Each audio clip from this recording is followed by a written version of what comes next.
श्री सत्यनारायण भगवान की व्रत कथा।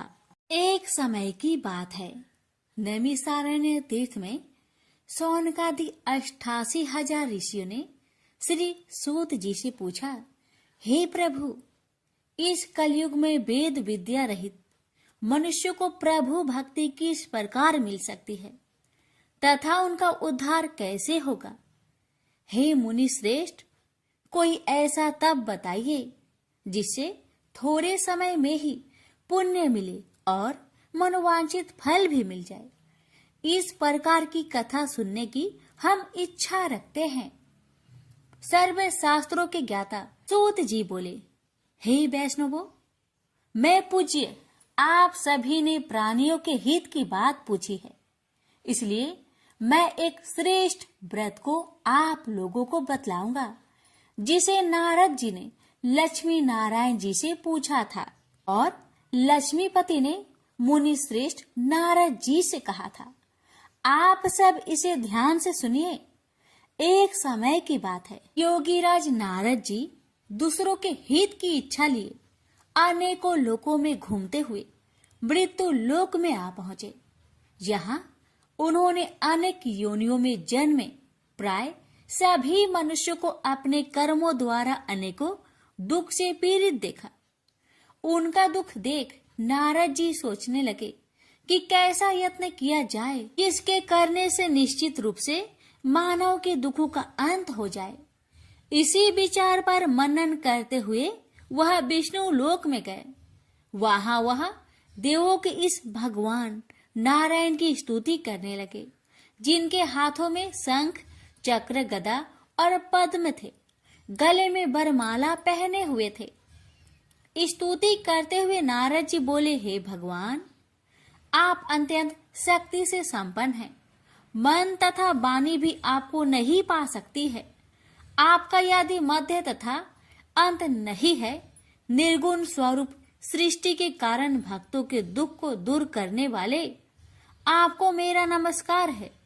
नारद जी की स्तुति सुन विष्णु भगवान बोले, हे मुनि श्रेष्ठ, आपके मन में क्या बात है? आप किस काम के लिए पधारे हैं, उसे निसंकोच कहो। इस पर नारद मुनि बोले कि मृत्युलोक में अनेक योनियों में जन्मे मनुष्य अपने कर्मों के द्वारा अनेकों दुख से दुखी हो रहे हैं। हे नाथ, आप मुझ पर दया रखते हैं तो बताइए कि वो मनुष्य थोड़े प्रयास से ही अपने दुखों से कैसे छुटकारा पा सकते हैं।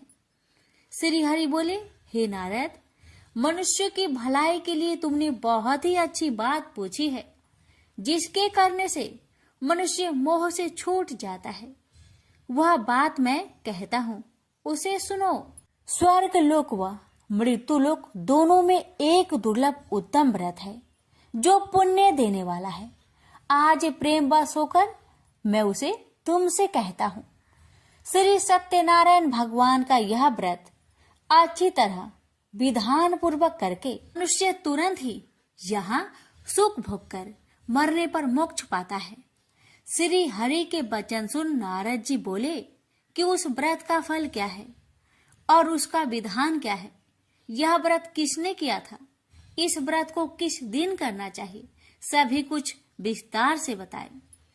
नारद की बात सुनकर श्री हरि बोले, दुख व शोक को दूर करने वाला यह व्रत सभी स्थानों पर विजय दिलाने वाला है। मानव को भक्ति व श्रद्धा के साथ शाम को श्री सत्यनारायण की पूजा धर्म परायण होकर ब्राह्मणों व बंधुओं के साथ करनी चाहिए। भक्ति भाव से ही नैवेद्य केले का फल, घी, दूध और गेहूं का आटा सवाया ले।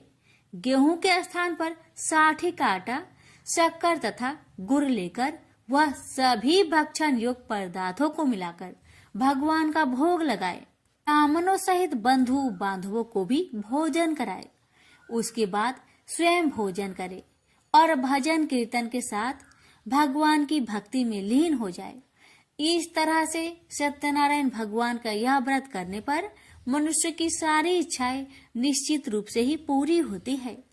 इस कली काल अर्थात कलयुग में मृत्यु लोक में मोक्ष का यही एक सरल उपाय है। इति श्री सत्यनारायण व्रत कथा प्रथम अध्याय संपूर्ण। श्रीमन नारायणे नारायणे नारायण, भज मन नारायणे नारायणे नारायण। श्री सत्यनारायण भगवान की जय। सूत जी बोले, हे ऋषियों, जिसने पहले समय में इस व्रत को किया था उसका इतिहास कहता हूँ, ध्यान से सुनो। सुंदर काशीपुरी नगरी में एक अत्यंत निर्धन ब्राह्मण रहता था। भूख प्यास से परेशान हुआ धरती पर घूमता रहता था। ब्राह्मणों से प्रेम करने वाले भगवान ने एक दिन ब्राह्मण का भेष धारण कर उसके पास जाकर पूछा, हे ब्रीप, नित्य दुखी होकर तुम पृथ्वी पर क्यों घूमते हो? दीन ब्राह्मण बोला, मैं निर्धन ब्राह्मण हूँ, भिक्षा के लिए धरती पर घूमता हूँ। हे भगवान, यदि आप इसका कोई उपाय जानते हो तो बताइए। वृद्ध ब्राह्मण कहता है कि सत्यनारायण भगवान मनोवांछित फल देने वाले हैं, इसलिए तुम उनका पूजन करो। इसे करने से मनुष्य सभी दुखों से मुक्त हो जाता है। वृद्ध ब्राह्मण बनकर आए सत्यनारायण भगवान उस निर्धन ब्राह्मण को व्रत का सारा विधान बताकर अंतर्ध्यान हो गए। मन ही मन सोचने लगा कि जिस व्रत को वृद्ध ब्राह्मण करने को कह गया है मैं उसे जरूर करूंगा। यह निश्चय करने के बाद उसे रात में नींद नहीं आई। वह सवेरे उठकर सत्यनारायण भगवान के व्रत का निश्चय कर भिक्षा के लिए चला गया। उस दिन निर्धन ब्राह्मण को भिक्षा में बहुत धन मिला, जिससे उसने बंधु बांधवों के साथ मिलकर श्री सत्यनारायण भगवान का व्रत संपन्न किया। भगवान सत्यनारायण का व्रत संपन्न करने के बाद वह निर्धन ब्राह्मण सभी दुखों से छूट गया और अनेक प्रकार की संपत्तियों से युक्त हो गया। उसी समय से यह ब्राह्मण हर माह इस व्रत को करने लगा। इस तरह से सत्यनारायण भगवान के व्रत को जो भी मनुष्य करेगा वह सभी प्रकार के पापों से छूटकर मोक्ष को प्राप्त होगा। जो मनुष्य इस व्रत को करेगा वह भी सभी दुखों से मुक्त हो जाएगा।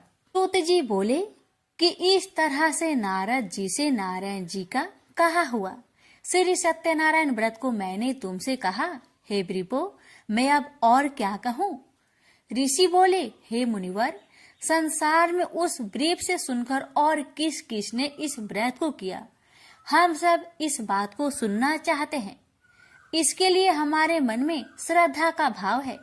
सूत जी बोले, हे मुनियों, जिसने इस व्रत को किया है वह सब सुनो।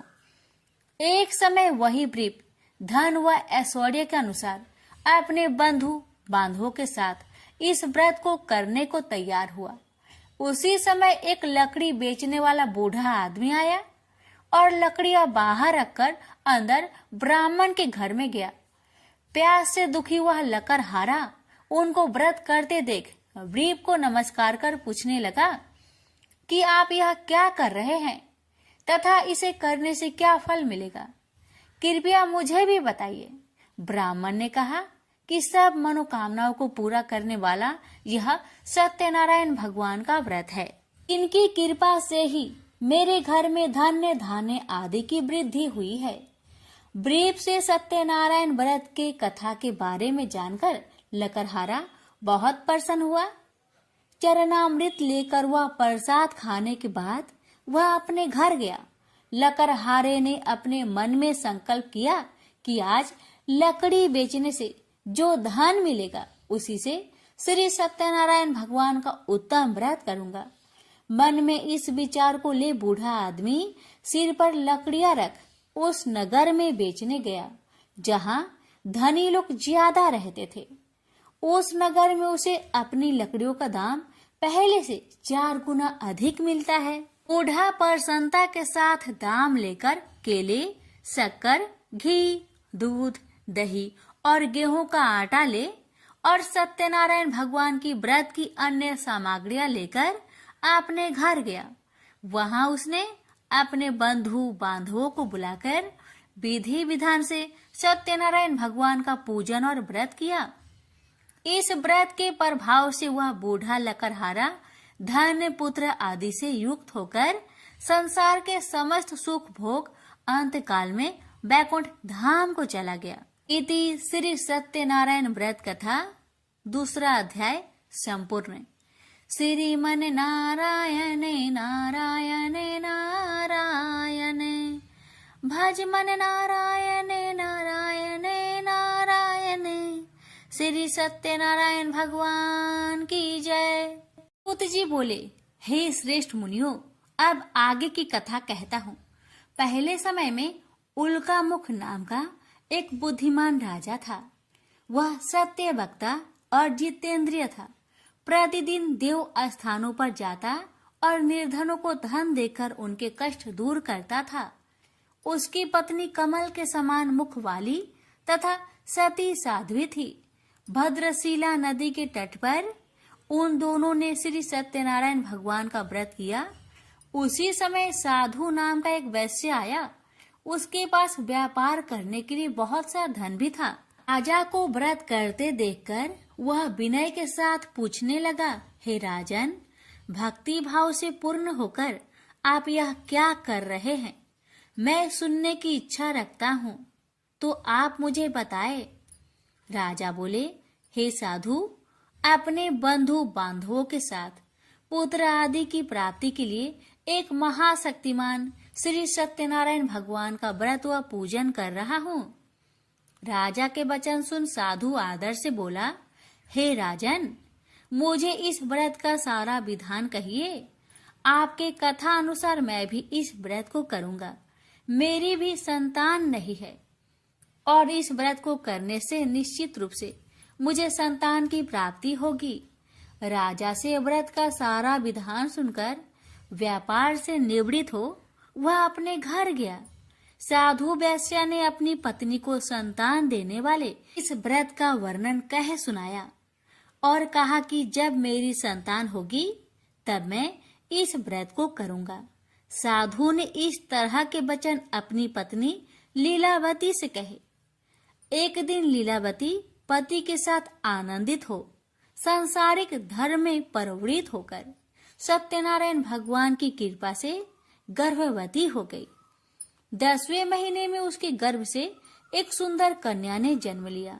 दिनों दिन वह ऐसे बढ़ने लगी जैसे कि शुक्ला पक्ष का चंद्रमा बढ़ता है। माता पिता ने अपनी कन्या का नाम कलावती रखा।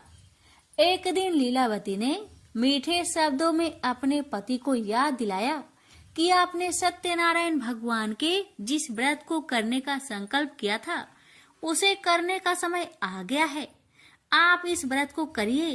साधु बोला कि हे प्रिय, इस व्रत को मैं उसके विवाह पर करूंगा। इस प्रकार अपनी पत्नी को अवशासन देकर वह नगर को चला गया। कलावती पिता के घर में रह वृद्धि को प्राप्त हो गई। साधु ने एक बार नगर में अपनी कन्या को सखियों के साथ देखा तो तुरंत ही दूत को बुलवाया और कहा कि मेरी कन्या की योग वर देखकर आओ। साधु की बात सुनकर दूत कंचन नगर में पहुंचा और वहां देखभाल कर लड़की के सुयोग बनिक पुत्र को ले आया। सुयोग लड़के को देख साधु ने बंधु बांधवों को बुलाकर अपनी पुत्री का विवाह कर दिया। लेकिन दुर्भाग्य की बात ये कि साधु ने अभी भी श्री सत्यनारायण भगवान का व्रत नहीं किया। इस पर श्री भगवान क्रोधित हो गए और श्राप दिया कि साधु को अत्यधिक दुख मिले। अपने कार्य में कुशल साधु बनिया जमाई को लेकर समुद्र के पास स्थित होकर रत्नासारपुर नगर में गया। वहां जाकर दामाद ससुर दोनों मिलकर चंद्रकेतु राजा के नगर में व्यापार करने लगे। एक दिन भगवान सत्यनारायण की माया से एक चोर राजा का धन चुराकर भाग रहा था। उसने राजा के सिपाहियों को अपना पीछा करते देख चुराया हुआ धन वहां रख दिया जहां साधु अपने जमाई के साथ ठहरा हुआ था। राजा के सिपाहियों ने साधु वैश्य के पास राजा का धन पड़ा देखा तो वह ससुर जमाई दोनों को बांधकर प्रसन्नता से राजा के पास ले गए और कहा कि उन दोनों चोरों को हम पकड़ लाए हैं। आप आगे की कार्यवाही की आज्ञा दे। राजा की आज्ञा से उन दोनों को कठिन कारावास में डाल दिया गया और उनका सारा धन भी उनसे छीन लिया गया। श्री सत्यनारायण भगवान के शराप से साधु की पत्नी भी बहुत दुखी हुई। घर में जो धन रखा था उसे चोर चुरा ले गए। शारीरिक तथा मानसिक पीड़ा व भूख प्यास से अति दुखी हो अन्न की चिंता में कालावती के ब्राह्मण के घर गई। वहां उसने श्री सत्यनारायण भगवान का व्रत होते देखा। फिर कथा भी सुनी। वह प्रसाद ग्रहण कर वह रात को घर वापस आई। माता ने कलावती से पूछा कि हे पुत्री, अब तक तुम कहाँ थी? तेरे मन में क्या है? कलावती ने अपने माता से कहा, हे माता, मैंने एक ब्राह्मण के घर में श्री सत्यनारायण भगवान का व्रत देखा है। कन्या के वचन सुन लीलावती भगवान की पूजन की तैयारी करने लगी। लीलावती ने परिवार व बंधुओं सहित सत्यनारायण भगवान का पूजन किया और उनसे वर मांगा कि मेरे पति तथा जमाई शीघ्र घर आ जाए। साथ ही यह भी प्रार्थना की कि हम सबका अपराध क्षमा करे। श्री सत्यनारायण भगवान इस व्रत से संतुष्ट हो गए और राजा चंद्रकेतु को सपने में दर्शन दे कहा कि हे राजन, तुम उन दोनों वेश्या को छोड़ दो और तुमने उनका जो धन लिया है उसे वापस कर दो। अगर ऐसा नहीं किया तो मैं तुम्हारा धन, राज्य व संतान सभी को नष्ट कर दूंगा। राजा को यह सब कहकर वह अंतर्ध्यान हो गए। अतः काल सभा में राजा ने अपना सपना सुनाया। फिर बोले कि बानिक पुत्र को कैद से मुक्त कर सभा में लाओ। दोनों ने आते ही राजा को प्रणाम किया। राजा मीठी बानी से बोला, हे महानुभावों, भाग्यवश ऐसा कठिन दुख तुम्हें प्राप्त हुआ है, लेकिन अब तुम्हें कोई भय नहीं है। ऐसा कह राजा ने उन दोनों को नए वस्त्र भूषण भी पहनाए और जितना धन उनका लिया था उससे 2 गुना धन वापस कर दिया। दोनों वेश्या अपने घर को चल दिए। श्री सत्यनारायण व्रत कथा का 3रा अध्याय संपूर्ण। श्रीमन नारायण नारायण नारायण, भज मन नारायण नारायण नारायण। श्री सत्यनारायण भगवान की जय। सूत जी बोले, वेश्या ने मंगलाचार कर अपनी यात्रा आरंभ की और अपने नगर की ओर चल दिया। उसके थोड़ी दूर जाने पर एक दंड वेशधारी श्री सत्यनारायण ने उनसे पूछा, हे साधु, तेरी नाव में क्या है? अभिमानी बानिक हंसता हुआ बोला, हे दंडी, आप क्यों पूछते हो? क्या धन लेने की इच्छा है? मेरी नाव में तो बेल व पत्ते भरे हुए हैं। वैश्या के कठोर वचन सुन भगवान बोले, तुम्हारा वचन सत्य हो। दंडी ऐसे वचन कहे वहां से दूर चले गए। कुछ दूर जाकर समुद्र के किनारे बैठ गए। दंडी के जाने के बाद साधु वैश्या ने नित्य क्रिया के पश्चात नाव को ऊंची उठते देखकर अचंभा माना और नाव में बेल पत्ते आदि देख वह मूर्छित हो जमीन पर गिर पड़ा। मूर्छा खोलने पर वह अत्यंत शोक में डूब गया। तब उसका दामाद बोला कि आप शोक ना मनाए, यह दंडी का श्राप है, इसलिए हमें उनकी शरण में जाना चाहिए, तभी हमारी मनोकामना पूरी होगी। दामाद की बात सुनकर वह दंडी के पास पहुंचा और अत्यंत भक्ति भाव नमस्कार करके बोला, मैंने आपसे जो असत्य वचन कहे थे उनके लिए मुझे क्षमा दे। ऐसा कह कहकर महान शोकातुर हो रोने लगा। दंडी भगवान बोले, हे बानिक पुत्र, मेरी आज्ञा से बार बार तुम्हें दुख प्राप्त हुआ है। तू मेरी पूजा से विमुख हुआ। साधु बोला, हे भगवान, आपकी माया से ब्रह्मा आदि देवता भी आपके रूप को नहीं जानते, तब मैं अज्ञानी कैसे जान सकता हूँ? आप प्रसन्न होइए, अब मैं सामर्थ्य के अनुसार आपकी पूजा करूंगा। मेरी रक्षा करो और पहले के समान नौका में धन भर दो। साधु वैश्य के भक्ति पूर्वक वचन सुनकर भगवान प्रसन्न हो गए और उसकी इच्छा अनुसार वरदान देकर अंतर्ध्यान हो गए। ससुर जमाई जब नाव पर आए तो नाव धन से भरी हुई थी। फिर वही अपने अन्य साथियों के साथ सत्यनारायण भगवान का पूजन कर अपने नगर को चल दिए। जब नगर के नजदीक पहुँचे तो दूत को घर पर खबर करने के लिए भेज दिया। दूत साधु की पत्नी को प्रणाम कर कहता है कि मालिक अपने दामाद सहित नगर के निकट आ गए हैं। दूत की बात सुन साधु की पत्नी लीलावती ने बड़े हर्ष के साथ सत्यनारायण भगवान का पूजन कर अपनी पुत्री कलावती से कहा कि मैं अपने पति के दर्शन को जाती हूँ, तो कार्य पूर्ण कर शीघ्र आ जाना। माता के ऐसे वचन सुन कलावती जल्दी में प्रसाद छोड़ अपने पति के पास चली गई। प्रसाद की अवज्ञा के कारण श्री सत्यनारायण भगवान रुष्ट हो गए और नाव सहित उसके पति को पानी में डुबो दिए। कलावती अपने पति को वहां ना पाकर रोती हुई जमीन पर गिर गई। नौका को डूबा हुआ देख वह कन्या को रोता देख साधु दुखी होकर बोला कि हे प्रभु, मुझसे तथा मेरे परिवार से जो भूल हुई है उसे क्षमा करे। साधु के दीन वचन सुनकर श्री सत्यनारायण भगवान प्रसन्न हो गए और आकाशवाणी हुई, हे साधु, तेरी कन्या मेरे प्रसाद को छोड़कर आई है, इसलिए उसका पति अदृश्य हो गया है। यदि वह घर जाकर प्रसाद खाकर लौटती है तो इसे उसका पति अवश्य मिलेगा। ऐसी आकाशवाणी सुन कलावती घर पहुंचकर प्रसाद खाती है और फिर आकर अपने पति के दर्शन करती है। उसके बाद साधु अपने बंधु बांधवों सहित श्री सत्यनारायण भगवान का विधि विधान से पूजन करता है। इस लोक का सुख भोग वह अंत में स्वर्ग जाता है। इति श्री सत्यनारायण व्रत कथा चतुर्थ अध्याय संपूर्ण।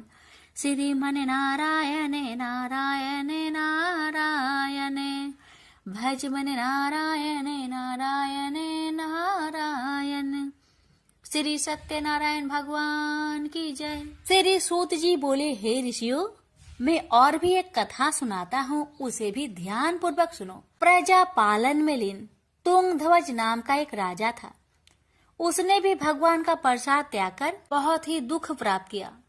एक बार वन में जाकर वन्य पशुओं को मारकर वह बर के पेड़ के नीचे आया।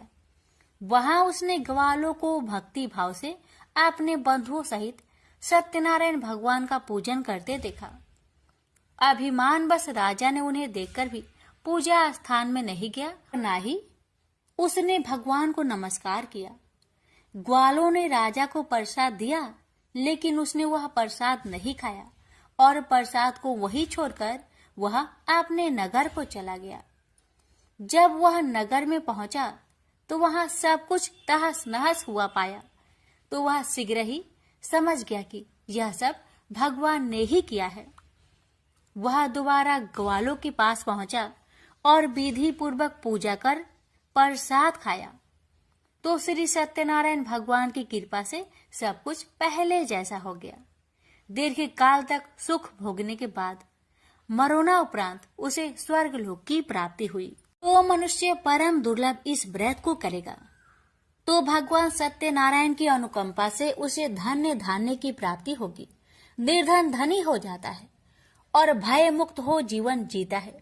संतानहीन मनुष्य को संतान सुख मिलता है और सारे मनोरथ पूर्ण होने पर मानव अंत काल में वैकुंठ धाम को जाता है।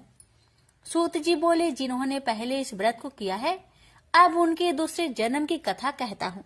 वृद्ध संतानंद ब्राह्मण ने सुदामा का जन्म लेकर मोक्ष की प्राप्ति की। लकरहारे ने अगले जन्म में निषाद बनकर मोक्ष प्राप्त किया। उल्कामुख नाम का राजा दशरथ होकर वैकुंठ को गए। साधु नाम के वैश्य ने मोरध्वज बनकर अपने पुत्र को आरे से चीरकर मोक्ष पाया। महाराज तुंगध्वज ने स्वयंभू होकर भगवान में भक्ति युक्त हो कर्म कर मोक्ष पाया। श्री सत्यनारायण व्रत कथा का 5वां अध्याय संपूर्ण हुआ। श्रीमन नारायण नारायण नारायण भज मन नारायण नारायण नारायण। श्री सत्यनारायण भगवान की जय।